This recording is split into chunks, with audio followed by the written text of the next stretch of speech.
I'd like to introduce Harrison, who's the Blast project lead, and we do that in collaboration with AMI.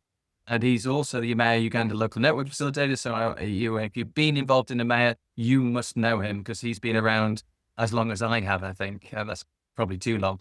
Harrison, I'll let you introduce yourself and take it from here. Yes, thank you. Thank you very much, Mark. You've more or less done all the introduction, but yes, yeah, you mentioned I coordinate the activities of the local network, one of the oldest networks we have in the AMEA network. You're welcome, all of you, wherever you're logging in from. Thank you very much for joining us. We just want to share a few lessons that pick from the work we've done and also what we're trying to support here in Uganda as well as elsewhere where AMEA has a presence. So I'm going to talk about National BDS Accreditation Frameworks, which is a new focus area. We believe that we can be able to support SMEs, and farm organizations, and other SMEs anyway, if we don't have a professional BDS delivery. And we all aware, we know that MSMEs everywhere dominate the private sector and are responsible for the development of the economy. But in this part of the world, most of them are usually informal. They have business management systems, and their operations are minute, quite small. And since they dominate the private sector, that means that we end up having a weak private sector. And the private sector, of course, being responsible for the economic growth in most of our countries. Certainly, if we have challenges with the MSMEs as they are categorized most times, then we have challenges with the economy. And it becomes worse for agricultural MSMEs, because they have a very huge role to play in supporting smallholder farmers, especially contributing to the economy. Since we always say agriculture is the backbone of our economies down south here, certainly when we have weak MSMEs, farm organizations, certainly they can't be good. If your spine broken, then you can't move, you can't stand up, it can't support you. That's the challenge that we are trying to see here and try to address. However, next slide.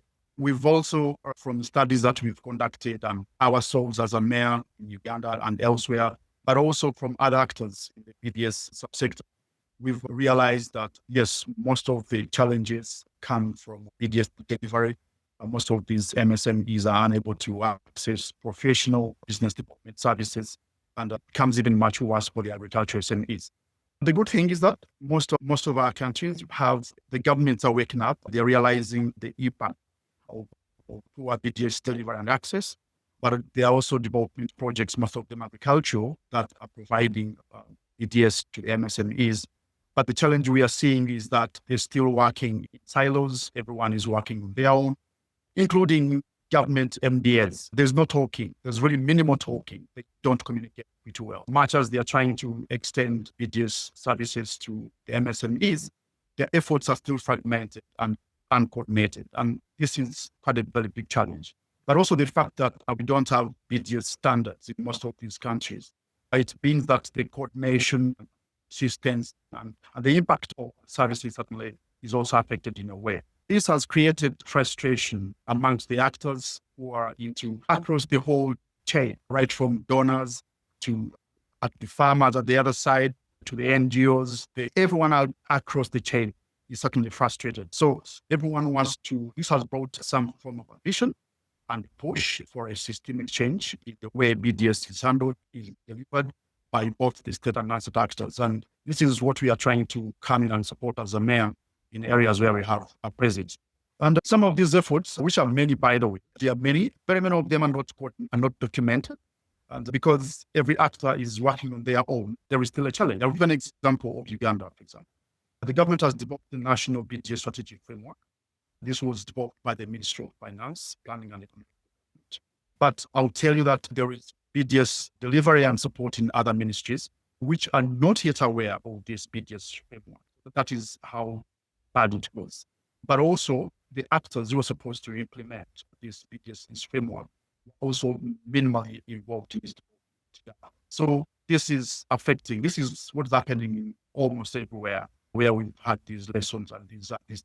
So it's a very big challenge sometimes. These efforts, what are you trying to do as AMEA? Trying to streamline the whole landscape. We don't want to we want to support the actors who are into BDS to focus on the whole landscape instead of going into a small project-funded interventions which are not coordinated in a way. We believe that for BDS delivery and access to people, we need to avoid this, we need to coordinate better and to minimize the fragmented approaches, which are usually best project-wise, because development projects fund most of these BDS interventions that we are seeing everywhere we go. Yeah. However, we all know that for the MSMEs to receive BDS services that are professional, then we need to look at how to support the landscape, to support the delivery of professional BDS services. And if, as long as we don't have clear strategies, governance and quality control, we're not going to have sustainable delivery and it's not going to be meaningful. So that frustration is going to continue. So this is what we're trying to work with, as AMEA with other actors. I'll give an example again of what's happening in Uganda, where AMEA has supported development of the National BDS Framework. And now we are working through a project funded by a generous actor, AGRA. It's funding the work that we are trying to do in Uganda together with our partners, the African Management Institute, Private Sector Foundation, which is aiming at strengthening the agricultural BDS ecosystem landscape in the country. We've developed that, and now we are trying to get all the actors from government and other non-state actors who are doing anything small around BDS to come on board, and we see how we can be able to coordinate delivery and the streamlining over the landscape. In Tanzania also, we dialogue network, we again supported the development of BDS roadmap, working with the National Economic Empowerment Council, and now actors again are coming on board to support this roadmap and then see how it is going to be implemented going forward. Next slide. This is part of what we are trying to do. And we believe that just going in a small project to support a small intervention is not going to lead to a change the way a BDS is delivered or access to by the RDSM is which badly needed. So we are going in for a full scale accreditation frameworks, for a really nationally accepted framework that is going to support this whole streamlining, whole strength and development of these landscapes. But we picked some key lessons from the framework that we put in Uganda. That if you're going to support these frameworks to be implementable, you need to have that legal foundation. You need to be able to have people understanding and believing that, yes, what is being done is legal. It is anchored into a national law.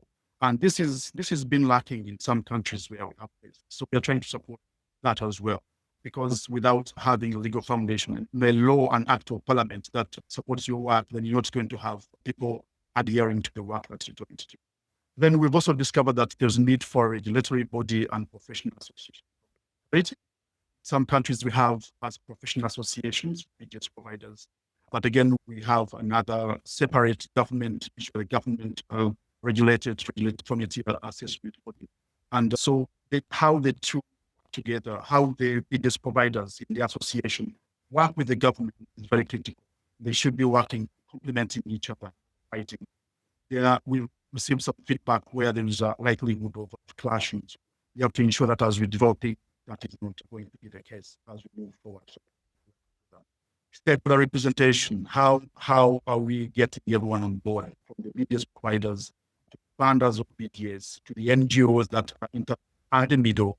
Everyone has to be represented as we discuss this, because we've seen also likelihoods of some actors being left out, and then they will not have the whole system. So if we want to have a system, then we have to bring everyone on board.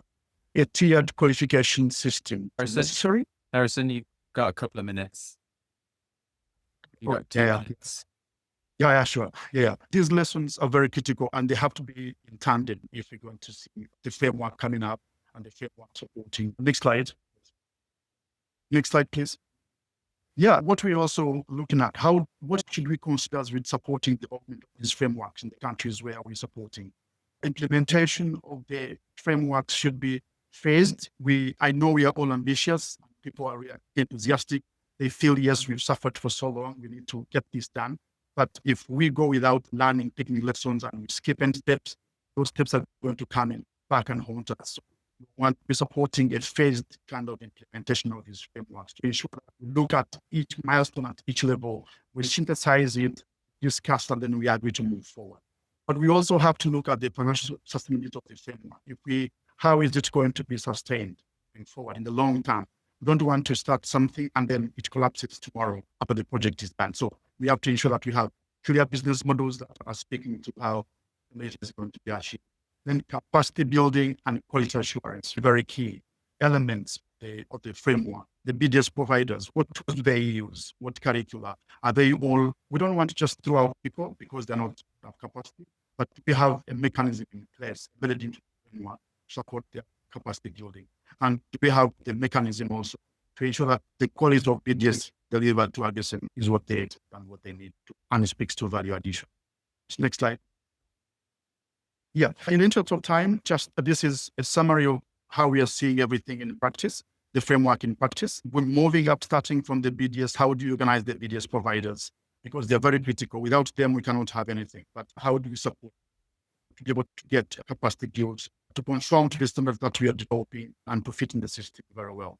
But also, as are we supporting them to develop the professional associations, community practice, and then what is involved in there? How do we support them to have roles that playing themselves? Then the conformity assessment bodies, or for them, which are responsible for EDSP certification. How are they organized? How is the governance? Where are they housed? And how are they doing their work? Is very critical before we go to the accreditation, which is also very necessary if we're going to go across borders. For example, can we have business providers, BDS providers crossing borders from Uganda to Tanzania to Kenya? Then what are they going to be? What are we going to look at before we can be able to look at their work and qualify? So accreditation comes in very key, and who does it and how they do it is something that we have also. It's well built for us to be able to reach that framework. And then the topmost part is the government, which is responsible for policy and regulation, the various ministries which are responsible. We have a Minister of Trade here. I'm happy that we have the Commission on board. It's going to be coming on later. But so how is the government engaged in here, and what policies, what laws? Part of the project is supporting the streamlining of the policy of the BDS policy in the country, but also the BDS policy in solar culture to ensure that we have that legal backing which is strong enough to have ensure that the framework is going to be functional and also respected. So this is part of what you're trying to do. It's a summary, but I know when we go to the breakout sessions, we want to get the details and know, don't ask any questions and then to clarify. So thank you very much. I can close it here, and then we wait for on time in the breakout session. Thank you. Yes, thanks, Harrison. And that accreditation framework report that was done in Uganda, which Edmund, you'll hear from him later as well. He was part of the team that produced that report.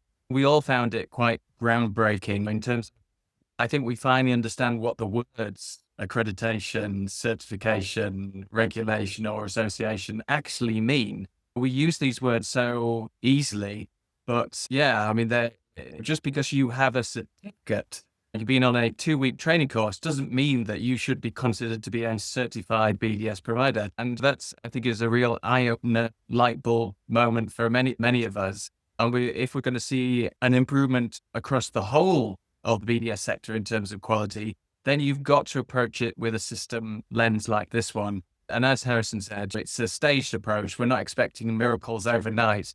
But if we all push in a direction that is a system building exercise, then we can get there. It'll be different in each country, but we certainly can improve the quality of BDS through this type of approach. But as Harrison said, we will dive deeper. And you ended on the government. So that is where we're going to go next, isn't it, Harrison? And you're actually continuing your work with this.